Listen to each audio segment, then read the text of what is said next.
Magandang araw po sa inyo, Kuya Bari. Ganoon din sa mga kasundo na walang sawang nakikinig po sa inyong YouTube channel.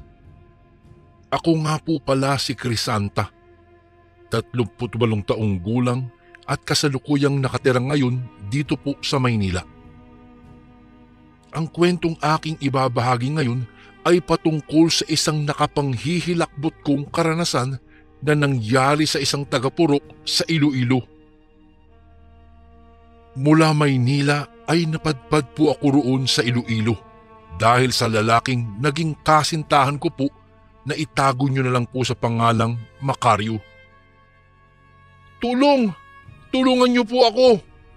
Sunod-sunod na sigaw at pagmamakaawa ng isang babaeng buntis habang nilalantakan siya ng isang aswang. Nang mga oras na iyon ay nanonood po kasi ako ng palabas, Kuya Bari. Maya-maya lamang ay lumabo ang telebisyon dahil biglang umihi po ang malakas na hangin. Antena lang po kasi ang gamit namin noong araw.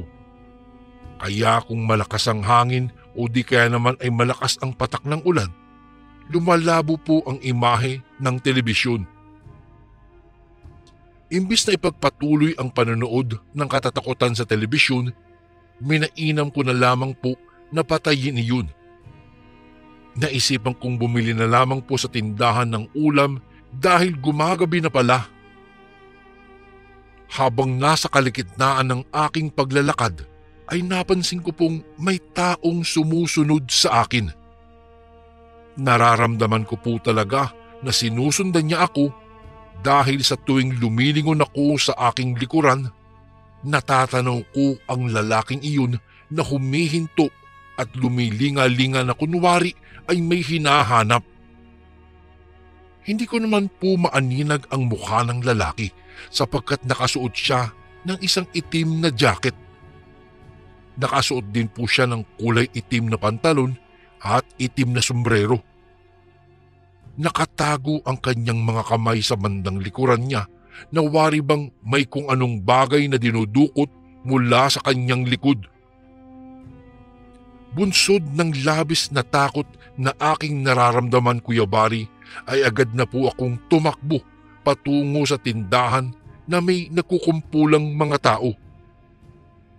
Turo kasi iyon ng aking nanay. Kapag ika'y nasa panganib daw, ay tumakbo lang ako patungo sa lugar kung saan maraming tao. Ngunit bago pa man po ako nakatakbo sa mga nagkukumpulang mga tao, agad akong nahawakan ng lalaki sa kaliwa kong braso. Hinigit niya ako palapit sa kanya na ikinasubsob ko naman po sa kanyang dibdib. Mula sa pagkakasubsob, iniangat ko ang aking tingin sa mukha ng lalaking iyon. Doon ay napag-alaman kong siya pala ay si Macario, ang aking kasintahan. "Walang iya ka naman, Macario. Papatayin mo ba ako sa sakit sa puso?" Singal ko sa kanya. Ngumiti lamang siya sa akin na tinugunan ko naman ng magkakasunod na hampas. Pagkatapos nun ay inilabas niya ang kanyang nakatagong kamay mula sa kanyang likuran. Nalaman kong bulaklak pala ang bagay na kanyang hawak-hawak. Ibinigay niya po iyon sa akin, Kuya Bari, kaya naman ay agad na napawi ang galit na nararamdaman ko po para sa kanya. Si Macario ay namamasukan bilang katiwala ng mayaman naming kapitbahay. Nagmula po siya sa probinsya ng Iloilo at napadpad lamang dito upang magtrabaho. Naging magkasintahan kami dahil madalas kaming nagkakasalubong. Dala ng aming kapusukan ay may nangyari rin sa aming dalawa, Kuya Bari. Nadala po kami ng init ng aming mga katawan, kaya naman ilang buwan ang lumipas, nalaman kong nabuntis po ako nitong si Macario. Sa kamalas-malasang pangyayari, nasibak siya sa kanyang pinagtatrabahuhan dahil mas nakatuon lamang ang atensyon ni Macario sa akin kaysa po sa kanyang trabaho. Ayaw niya rin naman pong tumira sa aming bahay dahil nahihiya raw siya sa mga magulang ko. Nagpasya na lamang siyang umuwi sa kanilang probinsya at niyaya niya akong sumama. Agad naman po akong pumayag kahit tutol po ang aking mga magulang. Habang nasa loob ng bus, hindi ko maiwasan ang mamangha sa ganda ng lugar. Payapa po kasi ang paligid, hindi kagaya sa Maynila na kay raming nagsisiksikang mga bahay. Doon po sa Iloilo ay imbis na bahay, malalaking puno ang magkakadikit. Nung makababa kami ni Macario sa bus, sumakay naman kami ng tricycle. Habang tumatagal ang aming pagbabiyahe ay paunti ng paunti palalo ang mga kabahayan. Paliblib ng paliblib ang lugar. Kapansin-pansin din ang mga weirdong tingin ng mga tao. Ang mga iyon ay wari bang noon lamang nakakita ng kagaya kong Kutis, Maynila. Sumasakit ang tiyan ko habang nakasakay ako sa tricycle dahil hindi ganoon kaganda ang kanilang kalsada. Malubak po ito at mabato patungo sa lugar nila Macario. At dahil hindi kayang pasukin ng tricycle ang makipot na daan papasok sa baryo ni Macario, naglakad na lamang kaming dalawa patungo po sa kanila. Laking tuwa ko naman nang makarating na kami sa aming patutunguhan. Agad po akong ipinakilala ng aking nobyo sa mga kamag-anak niya, lalo na sa kanyang mga magulang. Hindi man ganoon karangya ang kanilang simpleng bahay, mabait naman ang mga magulang ni Macario. Kung tutuusin, madali ko ngang nakasundo ang kanyang mga kapatid at magulang. Ngunit ang ayaw ko lang sa kanila ay palagi silang maraming ginagawa sa buhay, kaya madalas na mag-isa po akong naiiwan sa bahay. Halos araw-araw na nagtutungo sa bukid ang nanay at tatay ni Macario, madalas din na hindi sila umuuwi at doon na lamang natutulog sa munti nilang kubol dahil may kalayuan ang kanilang bukid. Palagi po nilang kasama ang dalawa pang kapatid na lalaki ni Macario na tumutulong din sa pagsasaka. Gustuhin ko mang tumulong, Kuya Bari, ngunit ayaw nilang napapagod ako dahil nga buntis daw ako ng mga panahong iyon. Si Macario naman ay napapadalas din na umaalis dahil namamasada po siya ng tricycle. Ang perang naiipon niya noong siya ay nagtatrabaho pa lamang dito sa Maynila ay ang ginamit niyang pambili ng tricycle. Kaya naman ay palagi na lamang akong nag-iisang naiiwan sa aming bahay. Nakakalumbay lang kasi dahil walang kapitbahay.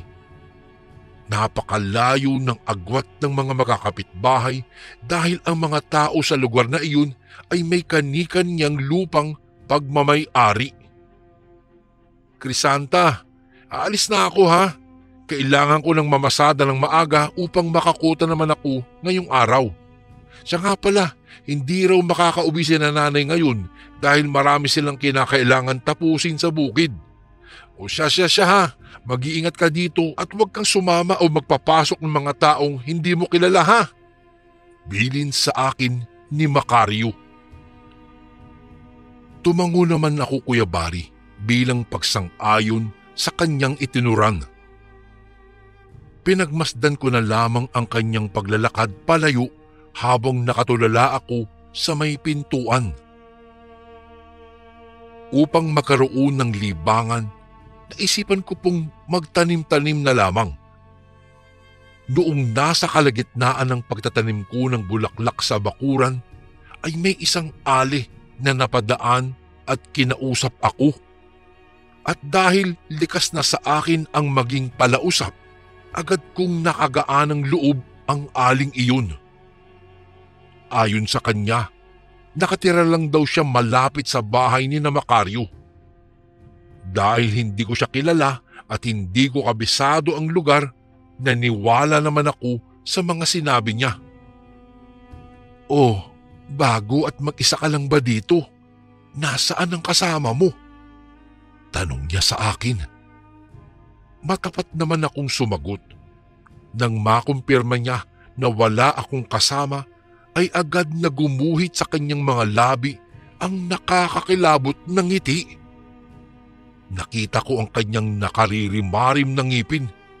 Sira-sira, Kuya Bari. Marumit halatang hindi sinisipilyuhan. Bagamat hindi ganoon kalinis ang kanyang panlabas na itsura, hindi iyon naging dahilan upang iwasan ko siya. Mabait kasi sa akin ang aling iyon, Kuya Bari. Hanggang sa dumating ang pagkakataon na niyaya niya akong sumama sa kanilang bahay upang may makausap naman daw ako. "Iha, baka gusto mong sumama muna sa bahay namin. Dyan lang yun malapit lang naman. Dyan lang sa medyo una-una.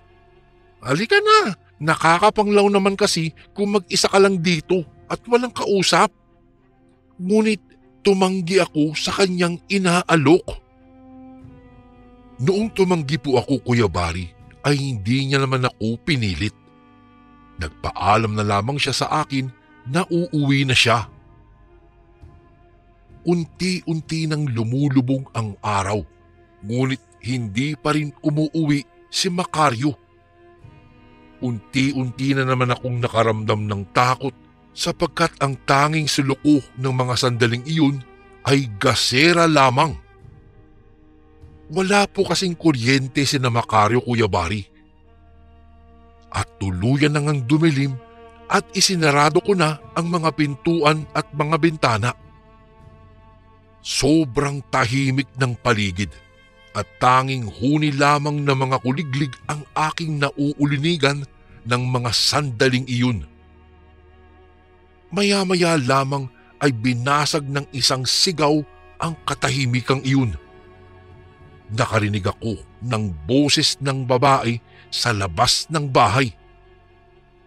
Nagdadalawang isip ako na pagbuksan kung sino man iyon.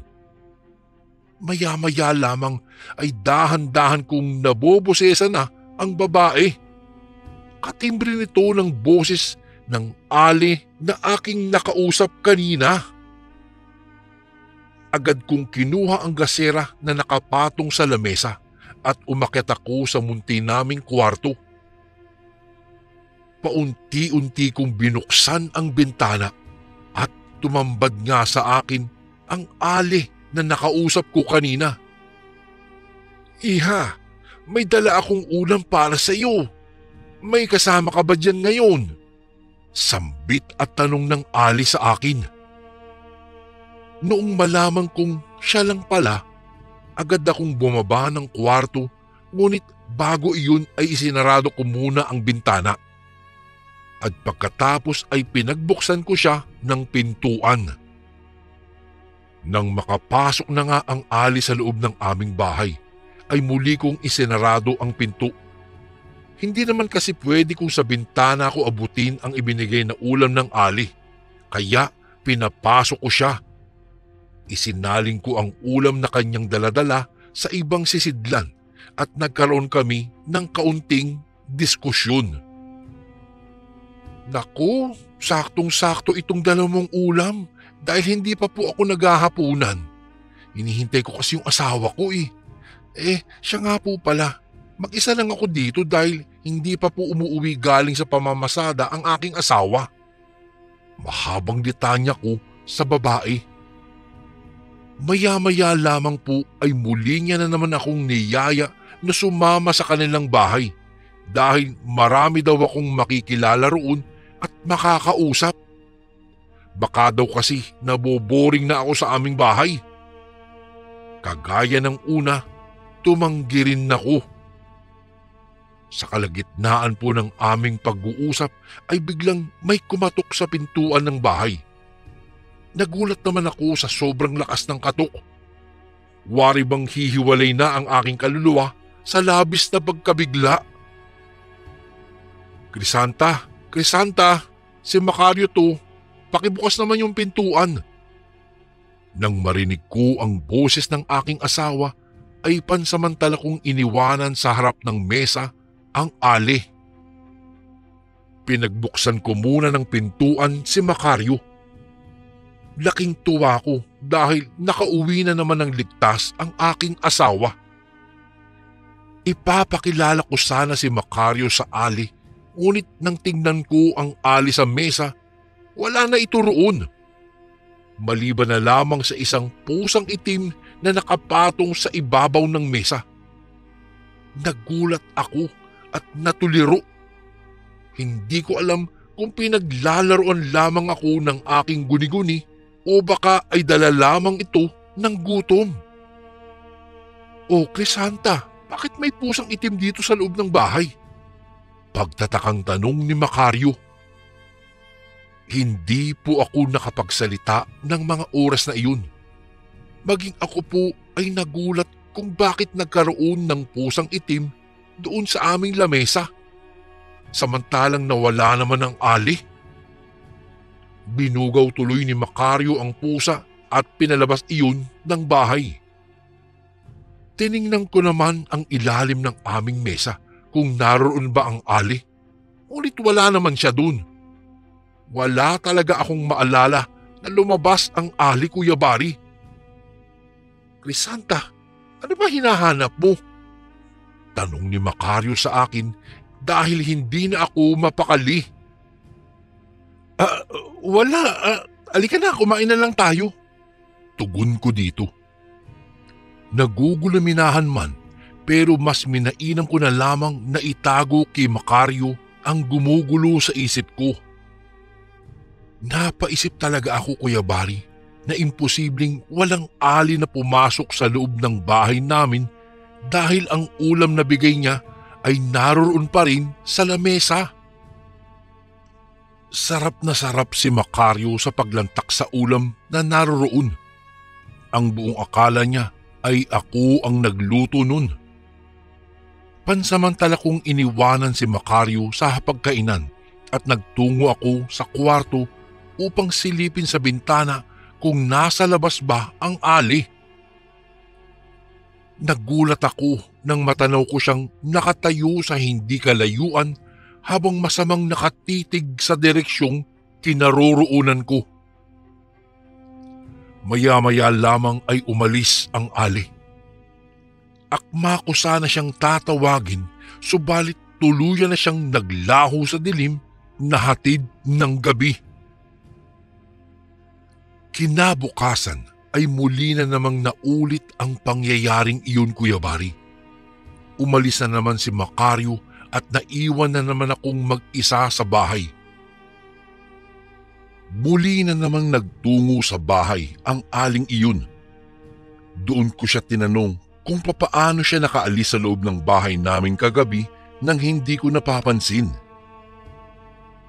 Sinabi naman niya sa akin na dumaan daw siya sa likuran ng aming bahay dahil natatakot daw siya sa boses ng asawa ko. Dahil utu-utu ako at aminado naman ako, pinaniwalaan ko naman siya. Naging mas malapit pa ang loob namin sa isa't isa at nagpakilala na siya sa akin. Siya raw si Elsa. Muli na naman niya akong niyaya na magtungo sa bahay nila dahil malapit lang naman daw. Sa pagkakataong iyon, Kuya Bari, pumayag na ako.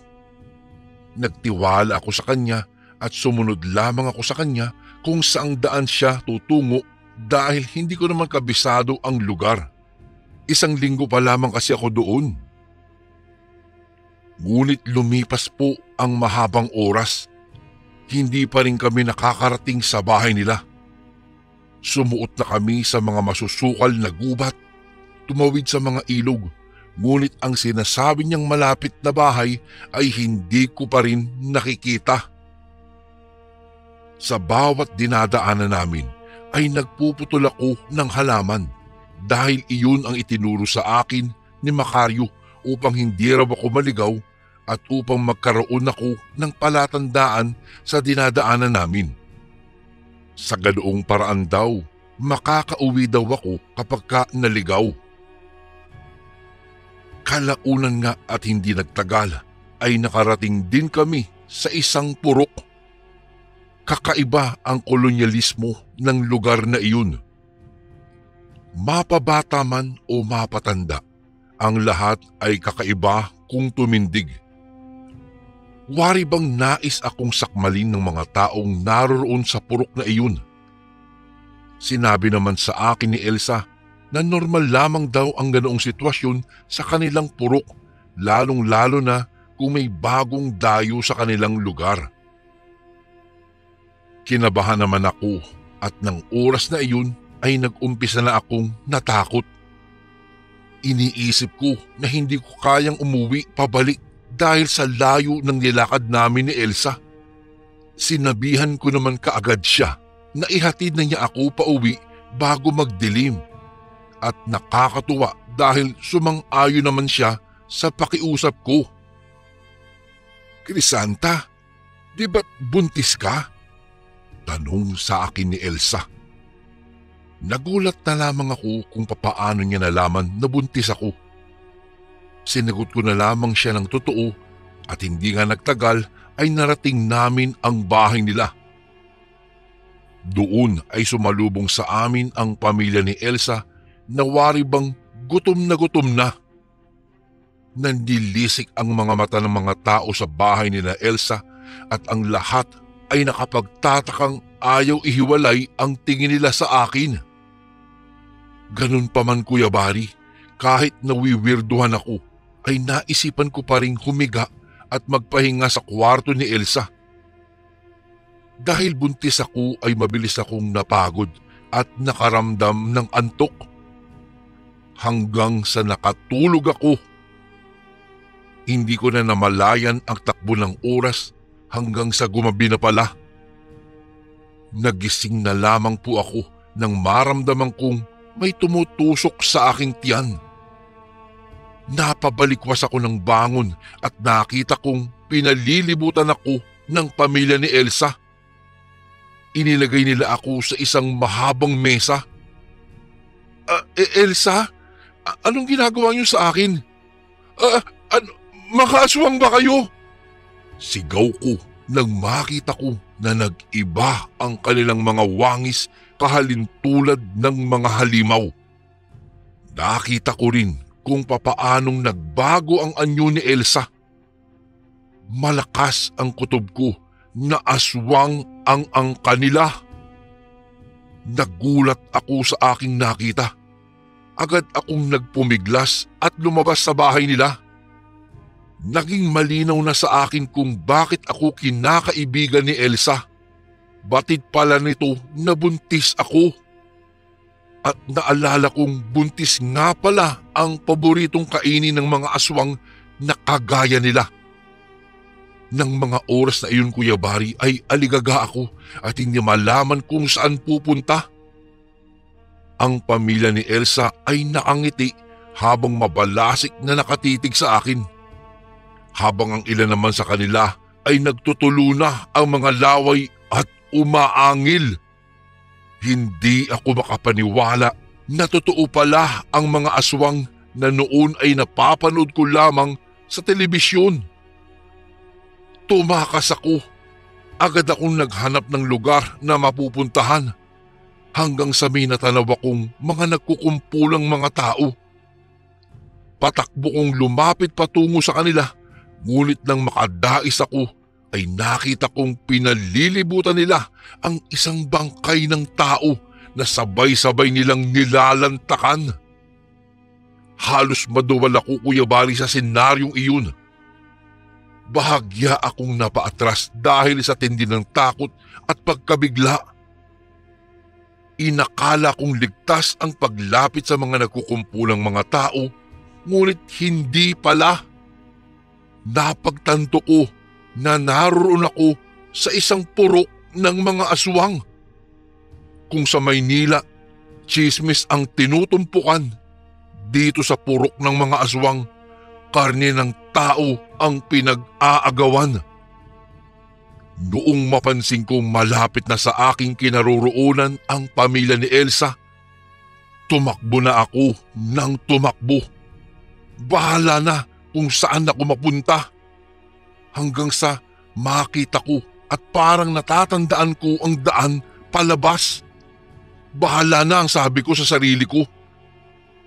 Tumakbo ako papasok sa gubat na dinaanan namin ni Elsa noong papunta pa lamang kami sa purok na iyon. Salamat kahit papaano ay natatandaan ko ang mga punong kahoy na tinagpas ko. Hindi ko mawari kung anong nangyayari sa akin noong mga sandaling iyon, ngunit parang tanda ko ang daan. Wala akong magawa kung hindi magdasal na lamang ng magdasal. Umiiyak na rin ako habang ako'y pagod na pagod sa katatakbo. Ngunit hindi ko na pinansin ang aking hingal. Ang mahalaga ay mailigtas ko ang bata na nasa sinapupunan ko. Salamat talaga sa liwanag din ng buwan at nakikita ko pa rin ang mga halaman na pinagputulan ko. Maya-maya'y nadaanan ko na rin ang mga ilog na dinaanan namin ni Elsa papunta roon. Sa kalagitnaan ng aking pagtakas ay napahinto ako matapos kong makita sa aking harapan si Elsa. "Hindi mo ako maiisahan, Crisanta," singhal ni Elsa kasabay ng kanyang pag-angil na ikinalabas ng kanyang mga pangil. Naging mabalasik ang kanyang tingin na wari bang handa akong lantakan anumang oras. Maya-maya lamang ay bumulagta siya sa lupa matapos siyang tagain ni Macario. Tinagasan ito ng paulit-ulit sa batok niya. "Macario, papaano mong nalaman nandito ako?" Tanong ko habang hawak ni Macario ang aking braso. Patakbo niya akong hinila papalayo sa lugar na iyon. "Halika na, bilisan mo para makalisa tayo sa lugar na ito. Nabasa ko ang sulat mo na iniwan mo kanina sa mesa." Sagot naman sa akin ni Macario habang kami ay patuloy pa rin sa aming pagtakbo. Nawala na sa isip ko na nag-iwan nga pala ako ng sulat sa kanya bago ako sumama kay Elsa. Nakagawian ko na kasi iyon noon pa man dahil ayokong nag-aalala sa akin si Macario. Habang tumatakbo, patuloy pa rin ako na nagtanong sa kanya.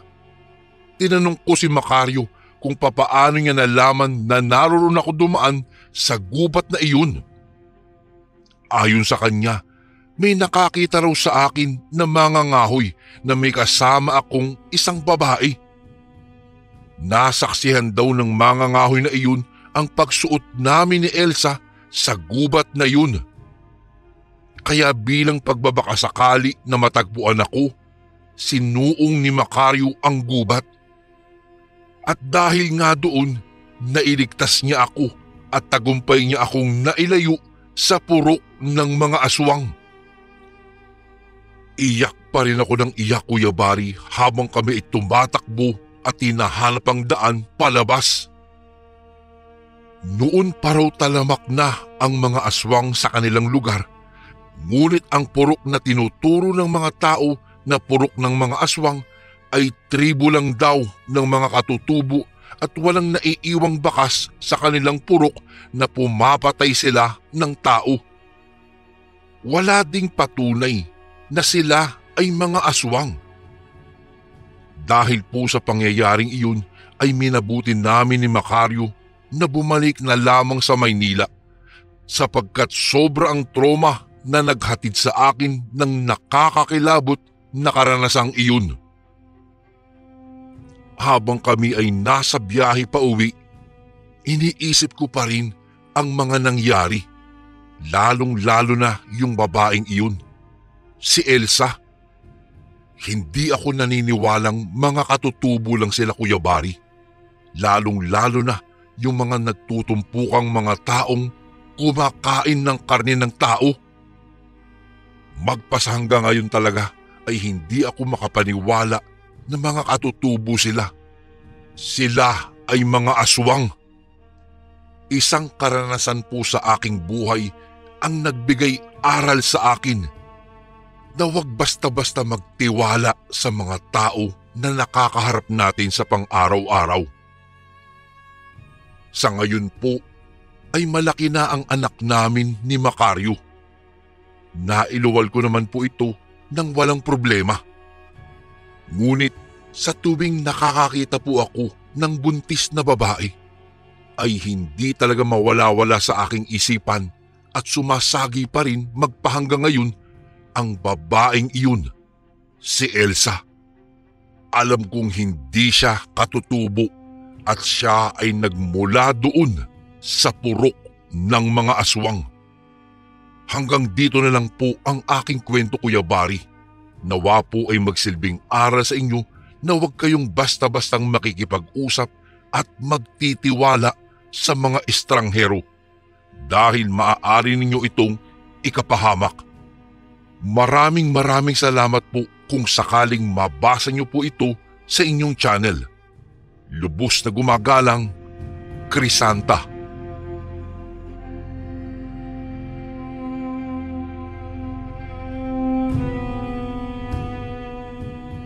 Isang mapagpalang araw po ang sumainyo, Kuya Barry. Ako po si Modesto, isang masugid na taga-subaybay ng inyong mga istorya dito sa inyong channel. Nais ko lang pong ibahagi ang karanasan ko noong aking kasibulan. Nangyari ito noong taong 1990 po. Nang mga panahong iyon ay sikat ka kung may magara kang sasakyan. Ang mga kaibigan kong sina Nick, Gary at Roland ay hindi nagpapahuli sa nauuso sa loob at labas ng aming universidad. Palibhasa, may mga kaya sa buhay ang pinagmulan ng kanilang pamilya, kaya nakukuha kaagad nila anuman ang naisin nila. Ako, Kuya Barry, na laki sa hirap, ay iginagapang ang pang-tuition ko. Mabuti na nga rin at kahit papaano po ay tinutulungan naman ako ng kapatid ko. Sa mga oras na walang-wala talaga ako, ay nag-aambagan ang tatlo kong kaibigan para naman may maipambayad ako sa aking tuition fee. At masasabi kong sila ang instrumentong ipinadala sa akin ng may kapal. Hindi naman nila ako sinisingil kapag nagkakautang ako sa kanila. Kaya naman bilang ganti sa mga utang na loob na iyon ay ako na ang gumagawa ng kanilang mga takdang aralin. Sa kanilang tatlo, Kuya Barry, si Gary ang mas may kaya. Kaisa-isang anak kasi ito ng mag-asawang negosyante. Si Gary ay medyo may pagkamayabang, pero para sa akin po ay natural lamang na ipagmayabang niya ang kung anumang bagay na nasa kanya dahil karapatan naman niya iyong ipagyabang. Si Nick naman ang kengkoy sa grupo. Lagi siya nagpapatawa at gumagawa ng kwento na akala mo ay totoo sa unang mga linyahan nito, ngunit kapag tumagal na ang kwento niya at naramdaman na niyang napapaniwala ka na niya, ay saka pa lang ito bubulong hawit sa pagtawa. Si Roland naman, Kuya Barry, yung tipong tahimik lang, pero sa kanilang tatlo, siya yung may malakas na sex appeal na nakakahatak ng pansin sa mga kababaihan. Ako naman po ay simple lamang at walang yaman. Isang araw, nagulantang ang lahat ng iparada ni Gary ang bago nitong sasakyan. Siyempre pa ay kaagad kaming lumapit sa kanya nang makalabas na ito mula roon. Napag-alaman namin na bagong bili pala ang kanyang sasakyan at nag-aya pa siyang gumala. Siyempre naman, dahil sa game na game kami sa galaan, Kuya Barry, ay kaagad na pumasok kami sa kanyang sasakyan. Doon na po ako pumwesto sa katabi niya at mabilis na nilisan namin ang pinapasukang universidad. Pinakita sa amin ni Gary ang bilis ng kotse at sabi pa niya ay saktong-sakto raw iyon sa pangkarera. Napakabilis nito dahil powered daw po yun ng 4 liters 2-cylinder engine. at kaya nitong mang-kickstart sa loob lamang ng 0 hanggang 60 kilometro sa loob lamang ng 5 segundo. Manghang-mangha naman ako dahil sa bilis nito. Habang nasa biyahe ay nag-e-enjoy naman ako sa mga tanawing nadadaanan namin. Nature lover po kasi ako, Kuya Bari. Samantalang ang tatlo ay nakatuon lamang ang pansin nila sa mga pagpapalitan nila ng kaalaman tungkol sa mga kotse. Hanggang sa nagkayayaan ang tropa na magtungo sa Bicol para doon mag-road trip. Bandang 12:00 na ng tanghali nang makarating kami sa Bicol. Sa isang malawak na palayan, huminto ang kotse ni Gary. At kaming lahat po ay lumabas para jumingil. Kanya-kanya kami ng pwesto at bigla ko na lamang nasipat ang isang lalaki na nakatayo sa di kalayuan sa amin. Nasa gitna iyon ng palayan at ramdam ko ang kakaiba niyang pagtitig. Ewan ko ba, Kuya Bari, pero pakiramdam ko, naghatid iyon ng kilabot po talaga sa akin. Nakipagtitigan kasi ako sa lalaki na nasa tansya ko po ay nasa 50 anyos na ang kanyang edad. Subalit ako na rin ang unang nagbaba ng tingin nang narinig kong tinawag na ako ni Gary. "Modesto, kanina ka pa namin kinakausap pa. Ba't nakatulala ka lang dyan?" Tanong ni Nick na ikinalingon ko sa kanila na nasa tabi na ng kotse. Kasi sagot ko, saka tiningnan ko muli ang direksyon ng lalaki, subalit wala na ito roon. At nang igala ko ang paningin ko ay hindi ko na nahagila pa ang taong iyon. Nang nilingon ko silang muli ay batid kong naghihintay sila sa susunod kong sasabihin. Kaya sinabi ko na lamang na nagugutom lang ako kahit hindi naman. Sa isang kainan ipinarada ni Gary ang kotse at doon na nga kami nananghalian.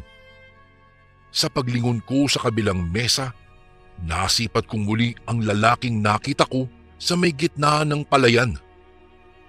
Matamang nakatitig lang ito sa amin at nararamdaman kong muli na parang may hindi maganda sa paraan ng pagtitig niya sa amin. Napatayo na lang po ako para sana lapitan siya at tanungin kung ano ba ang nais niyang sabihin. Subalit nawala na lang siya sa paningin ko nang lumipat ang tingin ko sa mga bagong dating na customer. Matapos naming kumain ay lumarga na kami. Nasa kahabaan na kami ng highway at ang lahat ay masayang sinasabayan ang tugtuging rock. Medyo mabagal na rin ang pagpapatakbo ni Gary dahil gusto naming namnamin ang kapayapaan ng paligid, maging ang maaliwalas na hangin. Nagkataon kasing walang sasakyan kaming nakakasalubong at walang mga sasakyang nakasunod po sa amin. Napakapayapa ng paligid, kaya napahinto ang usad ng sasakyan. Ewan ba namin, Kuya Bari, para kasi kaming nahipnotismo sa lugar na iyon. Walang mga bahay o gusali ang nakatayo sa parte ng lugar na iyon. Tanging mga puno lamang na nagtataasan, mga mayayabong na damo at mayroon ding mga bulaklak. Bumaba kaming 4 sa kotse at naglakad-lakad papasok sa kakahuyang bahagi. Tila ba may sariling buhay ang mga paa namin nang iginiya kami papasok doon. Bumungad sa amin ang mga punong kahoy, ang ingay na nagmumula sa mga huni ng mga ibon, at sa isang iglap lamang ay dama na namin ang pagdilim ng paligid. Saka pa lang kami natauhan at kanya-kanya kami sa pagsipat sa aming mga relong pambisig. Doon na namin napagtanto na 7:00 na pala ng gabi. Lahat kami ay nagtaka, kayong sa pagkakatanda talaga namin, mataas pa ang sikat ng araw nang nagawi kami sa lugar na iyon. Paano nangyari yun? Halos sabay-sabay pa kami sa pagbanggit ng mga kataga. Ang huni ng mga ibon ay tila naging hagik-hik ng kung ano-anong nilalang. Kaya naman, bumalot sa amin ang takot. Nagpasya kaming lisanin na ang lugar na iyon, subalit hindi na namin matandaan ang daan palabas sa kakahuyan. Hanggang sa narinig namin ang isang atungal. Nakakakilabot ang idinulot nun sa akin. Mabuti na lamang Kuya Bari at ng mga panahong iyon ay maliwanag ang sinag ng buwan. Nataon sigurong kabilugan niya, kaya naman kahit na papaano ay nakikita namin ang mga nasa paligid. Pare, naiengkanto na siguro tayo. Mabuti pa, baliktarin natin itong mga damit natin para makalabas tayo dito. Ang sabi ko sa kanila sa natatarantang boses. Ngunit hindi sila sumagot at pansin kong napaatras na lang sila na tila ba may kinatatakutan base sa kanilang mga itsura. Dahil sa kuryosidad, napalingon ako sa aking likuran at halos panawan ako ng ulirat nang tumambad sa akin ang isang malaking nilalang. Mabalahibo ang buong katawan nito. Mayroong 2 pangil na nakalabas sa magkabilang gilid ng kanyang bibig at kapansin-pansin din ang mahaba at matutulis nitong mga kuko. Ang mapupulang mata ng nilalang ay nanlilisik na nakatunghay sa amin. Sa puntong iyon ay ubod lakas akong napasigaw. Batid ko rin na nagsisigawan na ang mga kasamahan ko, sabay takbo papalayo.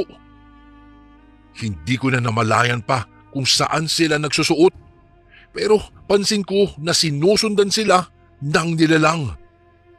Ako naman Kuya Bari ay nagkandadapa-dapa na sa katatakbo. Walang direksyon kung saan magtutungo.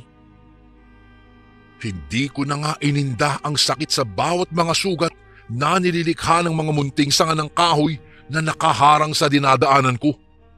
Ang gusto ko lang ay makaalis na sa lugar na iyon. Hindi ko na rin napigilan ang pangingilid ng mga luha ko sa mga sandaling iyon. Sanhi ng takot na lumulukob sa buo kong pagkatao.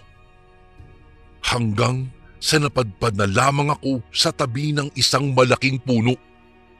Hiningal na ako noon ng gusto at pagod na rin, kung kaya't nagpasya akong sumiksik sa puno. Doon ako nagtago. Sakto namang may butas na kasya ang buo kong katawan. Sa isip-isip ko ay doon na muna ako magkukubli. Dahil mukhang tago naman iyon at hindi kaagad ako mapapansin doon dahil hindi maaaninag ang suot kong damit, gawa na ang kulay naman nito ay itim.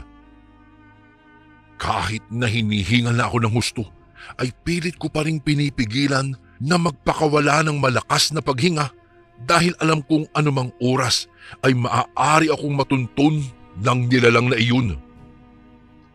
Pilit kong isiniksik ang sarili ko sa puno. At mabuti na lamang ay mayroong tuyong palapa ng nyug doon na inilagay ko sa aking harapan para magsilbing panakip. Sa isip-isip ko ng mga oras na iyon ay doon na ako maghihintay sa pagsapit ng umaga. Hanggang sa isang pamilyar na boses ang narinig ko na sumisigaw at humihingi ng saklolo.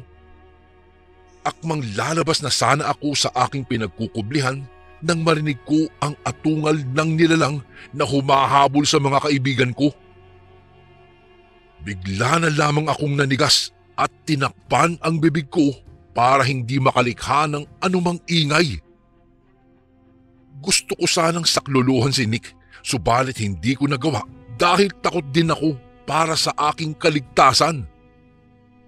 Nakita ko na lamang na nadapa si Nick at kaagad na pumaibabaw ang nilalang sa kanyang katawan.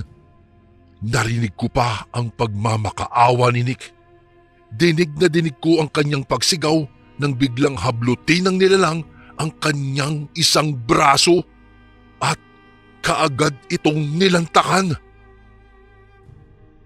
Sa mga sandaling iyon, hindi ko na maipaliwanag ang nararamdaman ko. Nanginginig na ako sa labis na takot. Pakiramdam ko ay puputok na ang lahat ng aking mga ugat dahil sa aking nasaksihan. idiniin ko na lamang ang mga palad ko na nakatakip sa aking bibig. At ang halos magpabaliw sa akin ay ang pagdukot ng nilalang sa puso ni Nick na dumadaing dahil sa sobrang sakit. Nasipat ko pa ang pumipintig-pintig na puso ni Nick na itinaas pa ng nilalang bago ito isinubo. Umatungal ang nilalang matapos lasapin ang sariwang puso ng aking kaibigan na parabang nagbubunyi. Habang pinagmamasdan ang nilalang ay nahagip ng gilid ng mga mata ko ang isang ahas na gumagapang sa katawan ng punong pinagkukublihan ko.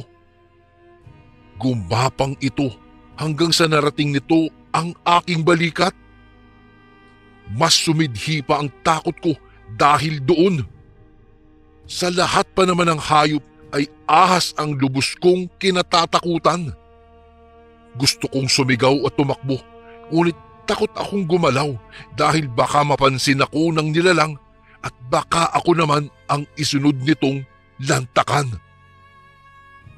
Kahit nasa ganoong sitwasyon ay pinili ko na lamang na magapangan ng ahas kaysa sa malapa ng nilalang. Ramdam na ramdam ko po ang pagdampi ng balat ng ahas sa balat ko. Biglang nagsitayuan ang lahat ng aking balahibo nang maramdaman ko ang malamig nitong katawan na dahan-dahang gumagapang mula sa aking balikat pababa sa aking paa. Sinundan ng mga mata ko ang bawat galaw ng ahas. Nang sumayad na ito sa lupa ay nakaramdam ako ng ginhawa. At nung ibalik ko ang aking paningin sa nilalang ay saka ko palang napagtanto na naubos na pala nito ang katawan ni Nick. Kinuha niya ang natirang paa at nginat-ngat pa habang naglakad ito papalayo. Sinipat kong muli ang aking relong pambisig. Pasado 10:00 na ng gabi. Hindi na po ako naglakas loob pang lumabas sa pinagtataguan ko. Dahil sa pagod at takot ay hindi ko na namalayang nakaidlip pala ako. Naalipungatan na lamang ako nang narinig ko ang isang malakas na pagsigaw. Batid kong ang isa sa mga kaibigan ko na iyon na nahuli ng nilalang. Nakakaawa ang mga pinakawalan nitong pagsigaw. Batid kong lubos itong nasasaktan sa kung anuman ang ginagawa ng nilalang sa kanya. At makalipas lang po ang ilang sandali, narinig ko na umatungal ang nilalang. Umalulong ito na sa tansya ko po ay labis na natutuwa sa ginagawa. Biglang natigil ang pagsisigaw ng isa kong kaibigan at makalipas lang ng ilang saglit ay isa na namang malakas na sigaw ang narinig ko. Ito'y sumisigaw ng, "Maawa po kayo!" Muling umatungal ang nilalang na nagpapatid sa akin na ang 3 kong kaibigan ay wala na. Sa puntong iyon, Kuya Bari, naisip kong malamang hahanapin ako ng nilalang. Nanginginig na naman ang buo kong katawan nang maisip ko iyon. Tumulo na naman ang mga luha ko habang yumuyugyog ang aking mga balikat. Hindi ko lubos maisip na ganoon ang aabutin namin dito sa isang liblib na lugar sa Bicol. Ang sabi ko na lang sa sarili ko na kung iyon man ang magiging katapusan ko, sana hindi ko na makitang muli ang anyo ng nilalang.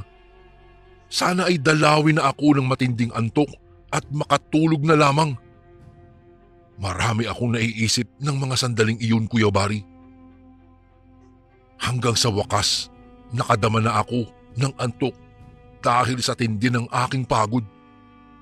Ang huli kong nasilayan ng mga sandaling iyon ay ang liwanag ng buwan. Paggising ko po ay mataas na ang sikat ng araw, kaya kaagad akong lumabas at tumayo. Kinapaka pa ang sarili. Buhay pa ako. Salamat po. Sambit ko na lamang. Saka ko pa napagmasdang mabuti ang puno na pinagsiksikan ko. Malaki ang puno na iyon. mataas din at kikitaan ng katandaan base sa tekstura ng balat nito. Nakakamangharing pagmasdan ang katawan ng puno na parang figura ng isang babaeng nakadipa. At ang punong iyon ay nakatayo lamang sa gilid ng kalsada. Paanong nangyaring hindi ko napansin ang daan na nasa harapan lang pala ng puno noong gabing yun? At ang kotse ni Gary ay nasa kalsada lang. Ilang di pa lang ang agwat nito malapit sa malaking puno. Tinungo ko ang parte kung saan nilantakan ng nilalang si Nick. Wala itong bahid ng natuyong dugo. Ngunit makikita roon ang gutay-gutay niyang mga damit at sapatos nito na wala ng kapares. Mabilis akong nagtungo sa kotse at nakita ko sa loob ang susi nito. Napahagulgol na ako ng husto. Pinakawalan ko ang labis na paghihinagpis nang biglang may humawak sa balikat ko. Napalingon akong bigla sa gumawa nun at nagulat na lang ako nang masilayan ko ang lalaki na nakita ko sa gitna ng palayan. Nasilayan ko ang kanyang pagmumukha. Maputla ito at puno ng peklat. "Umalis ka na rito, Amang. Wala na ang iyong mga kaibigan." Anya. Tinanong ko siya kung bakit alam niya at nagulat ako sa sumunod niyang mga revelasyon.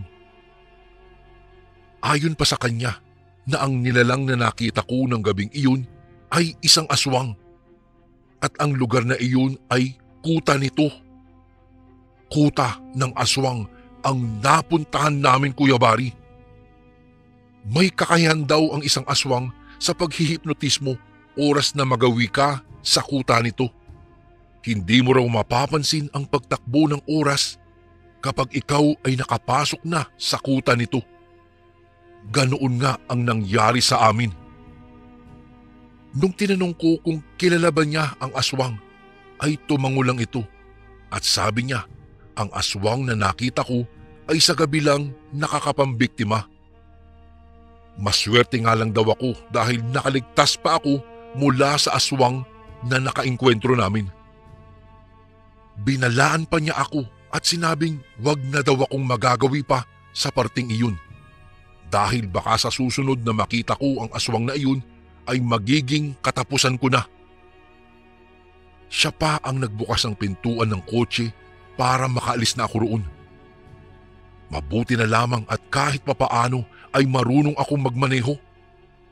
Nang pinaandar ko po ang sasakyan at pinausad, ay naroon lang ang lalaki sa kinatatayuan nito. At nang makalayo na ako kaunti sa lugar na iyon, ay nakita ko na lamang sa side mirror isang malaki at mabalahibong nilalang. Matapos ang pangyayaring iyon, marami pang pagsubok ang dumaan sa buhay ko, Kuya Bari. Sa awa naman ng may kapal ay lagi akong nakakaligtas at nakakatakas sa kapahamakan.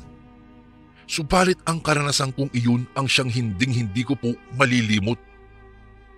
Sa edad ko ngayon na 59 ay malinaw na malinaw pa rin sa aking isipan ang mga naganap noong kami ay nag-road trip sa Bicol at hindi inaasahang mapadpad sa kuta ng mga aswang. Magpahanggang ngayon po ay hindi pa rin maalis-alis sa isipan ko ang mga katanungan ko noon. Kung bakit hindi ako biniktima ng aswang, kung bakit ako lang ang nakakita sa lalaki, at kung bakit hindi niya muling ginamit ang paghihipnotismo sa akin na kayang-kaya naman niyang gawin dahil nasa kuta niya pa ako noon. Ang dami ko pong tanong na magpahanggang ngayon ay hindi pa rin nabibigyan ng kasagutan. Ipinagpalagay ko na lamang po na sadyang mahal ako ng Panginoon dahil lagi niya akong inililigtas sa kapahamakan. Kuya Bari, ang kwento ng karanasan kong ito ay ngayon ko lang po ibinahagi dahil nais kong marinig ang aking kwento na kayo ang nagsasalaysay.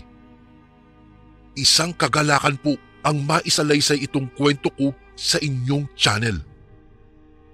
Maraming salamat po at ito ang aking kwento nang minsang nag-road trip kami sa kuta ng mga aswang sa Bicol. Hanggang dito na lang po Kuya Bari, and more power po sa inyong channel. God bless po sa lahat ng mga kasundong nakikinig ngayon. Lubos na gumagalang, Modesto. And again, maraming salamat po mga kasundo. Don't forget to subscribe and i-click nyo lang po yung bell na button para updated po kayo sa mga upcoming videos namin na paparating. Maraming salamat po ulit. God bless and ingat po lagi dyan. Ito po si Kuya Bari at ako ang Sundo.